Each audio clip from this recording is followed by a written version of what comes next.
শয়তান মানুষকে দুনিয়ার চাকচিক্যের দিকে আকৃষ্ট করে, অর্থাৎ দুনিয়াটাই তার আসল।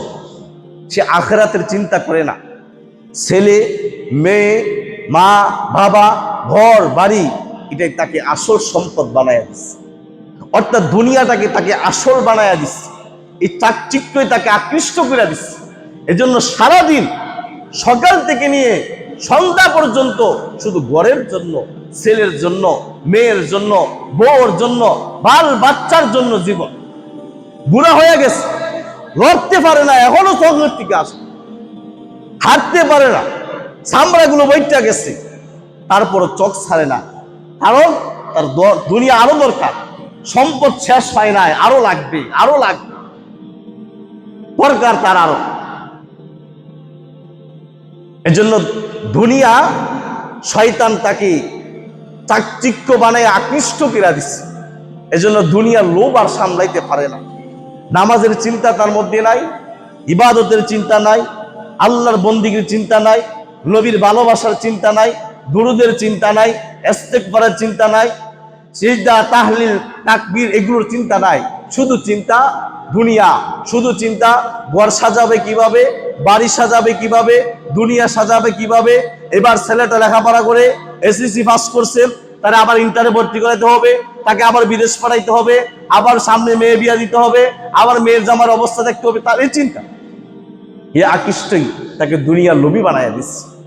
এই লোভী বানায় দেওয়ার কারণে আমার আল্লাহ বলছেন পবিত্র কোরআনুল কারীমের আনকাবুত, অর্থাৎ পবিত্র কোরআনুল কারীমের 29 নম্বর সূরা, সূরাতুল আনকাবুতের 38 নম্বর আয়াত, আল্লাহ বলছেন ওয়া আদা ওয়া সামুদা ওয়া ক্বাদ তাবায়্যানা লাকুম মিন মাসাকিনিহিম। আল্লাহ বলেন আমি আদ এবং সামুদ সম্প্রদায়কে ধ্বংস করে দিছি তাদের দুনিয়ার প্রতি চাকচিক্যের কারণে। তারা দুনিয়াটাকে আসল মনে করছে। আমি তাদেরকে তাদের ঘর বাড়ি থেকে ধ্বংস করছি। আমরা মনে করি এখন আমি ঘরে ঢুকছি তো নিরাপদ, আমি বিল্ডিং এর দরজা জানালা সব লাগাই দিছি, এখন নিরাপদ। এই আদ এবং সামুদকে ওয়া ক্বাদ তাবায়্যানা লাকুম মিন মাসাকিনিহিম, তাদের ঘর বাড়ির জানা অবস্থার মধ্যে আমি তাদেরকে ধ্বংস করে দিচ্ছি। কারণ কি কারণে ধ্বংস করলেন আল্লাহ? আল্লাহ বলেন কারণটা শোনো। কারণটা হচ্ছে ওয়াজুয়্যিনা লাহুমুশ শাইতান, শয়তান তাদের জন্য সুসজ্জিত করে দিয়েছে। কি সুসজ্জিত করলো? আমালাহুম, তাদের কর্ম, তাদের কাম, তাদের আমলগুলো, তারা দুনিয়াতে যে কাজকর্মগুলো করত, শয়তান এই কাজ কর্ম, ব্যবসা বাণিজ্য, চাকরি বাকরি, ছেলে মেয়ে, দুনিয়ার সব কিছু তার কাছে আকৃষ্ট করে দিয়েছে, সুসজ্জিত করে দিয়েছে। এই কারণে আল্লাহ দুইটা কওমকে একসাথে ধ্বংস করছে, আদ এবং সামুদ। ওয়া আদা ওয়া সামুদা, আল্লাহ বলছেন আদ এবং সামুদকে শুধু তারা দুনিয়ার চাকচিক্য, কারণ তারা মনে করতো আমরা সফল, অর্থাৎ নিজের কাম করে খাই, নিজের টাকা খাই। এখন আমি আমার কর্ম করে খাই, তার সমস্যাটা কোথায়? আমার পয়সা আমি খাই, আমার ক্ষেত আছে, জায়গা আছে, জমিন আছে, ঘর আছে, বাড়ি আছে, দোকানপাট আছে, তো আমার খাওয়া না আমি খামো, আর খার বন্দি কি করব? এই কর্ম তাদেরকে গোমরা বানাইয়া দিচ্ছে, শয়তানও বালা করে ঢুকাইছে। এজন্য দোস্ত, এরকম চিন্তা ভাবনা করা যাবে না যে আমার ছেলে মাশাআল্লাহ, 4টা ছেলে মাশাআল্লাহ, 4টা ছেলে ভালো অবস্থানে আছে, প্রত্যেক ছেলে প্রতি মাসে 50,000 করে কাম করে, তা আমার আর সমস্যা কি? আমার তো আর কোনো কিছুর সমস্যা নাই। এখন বৈশা বৈশা শাশুড়ে চা খামো, আর টিভি দেখবো, বনরুটি খামো, আর মানুষের গিবর শেখায়ত করবো, এটা আমার কাম। আর কি মাঝে মাঝে নামাজ পড়তাম যাবো, আর সময়গুলো এইভাবে কাটায় যাবো। এইভাবে দিন চলে না ভাই, এভাবে দিন চলে না। এভাবে দিন চলে, দিন যাবে, রাত আসবে, এই ইবাদত দিয়ে আল্লাহকে পাওয়া যাবে না, আল্লাহকে পাওয়া যাবে না।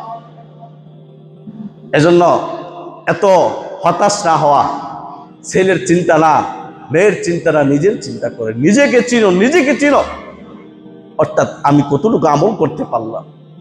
আজ তো আমার সেই শক্তিটা নাই, আজ তো আমার সেই বয়সটা নাই। 1 ঘন্টা এখন নামাজে দাঁড়ায় থাকতে পারি না, মাজার ব্যথার কারণে, পায়ের ব্যথার কারণে।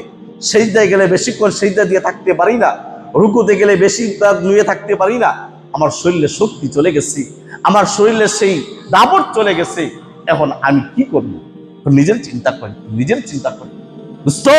এবার নিজেকে নিয়ে ভাবুন, সন্তানকে নিয়ে বহুবার ভাবছেন, ঘরকে সাজাইবার জন্য বহুবার ভাবছেন, স্ত্রীকে সাজাইবার জন্য বহুবার ভাবছেন, এবার নিজেকে সাজান, নিজেকে নিয়ে একটু ভাবুন যে আমার নেক আমল কতটুকু। আমার লগের কাকাটা দিয়ে চলে গেল, যে বন্ধু এক লগে চা খাইতাম, ওই বন্ধু দিয়ে আজকে 5 বছর ধরে কবরস্থানে শুয়ে দিচ্ছে। আমার লগের বাড়ির একসাথে বন্ধু ক্লাসে আসতাম আর যাইতাম, আজ যে 6-10 বছর হয়েছে কবরস্থানে পড়ে দিচ্ছে। আজকে আমিও তো এখানে, সেও তো খালি হাতে গেল, তারও তো ঘর বাড়ি ছিল, তারও তো দোকান আসছিল, ছেলের সন্ধ্যা সবই আসছিল, কই গেল গুলো পালায়? দেখেন না, এত প্রিয় মানুষ, আপনি এত আদর করে আপনাকে কত সুন্দর করে ডাক দেয়, ময়রা দেখে খালি 2টা চক্ষু বন্ধ হোক, দেখবেন না আপনার আদরটা কোথায় যায়। আপনাকে 12 ঘন্টা লাগবে কিনা, এখন মারা গেলে আসরের পরে যারা দিবে, কইবে তাড়াতাড়ি দিয়ে দাও, দিন ছোট, তাড়াতাড়ি ব্যবস্থাপনা করে দাও। আচ্ছা কান্দন যাইবে, অসুবিধা নাই, আগে মাটি দাও, মাটির ব্যবস্থাপনা করো, তারপরে আমরা কান্নাকাটি করব। তারা সবই চলবে, শুধু আপনাকে পাঠাবে। আপনার ঘরে খাওয়ান ঠিকই চলবে, মানুষ মরলে খাওয়ান বন্ধ থাকে না, খাওয়ান ঠিকই চলে, আরো ভালো ভালো খাওয়ান চলে। যখন কারো বাড়িতে কেউ মারা যায়, পাশের বাড়ির মানুষ বালা বালা মুরগি জবকিরাই না খাওয়ায়, তো ভাই কান্দো না, তোমার বাপ মরছে, সবাই মরতে হয়, আর সান্ত্বনা দিয়া দিয়া তারপরে তাকে মুরগি দিয়ে খাওয়া। খাওয়ান বন্ধ নাই আপনার জন্য, আপনার জন্য তার কোনো কিছুর বাধা নাই, শুধু আপনি চলে গেলেন, সব ছেড়ে চলে গেলেন। খাওয়ান তো ঠিকই আছে, কানতেছে, খাইতেও আছে, সবই ঠিক, এত কষ্ট করে কাল লেগে করলে।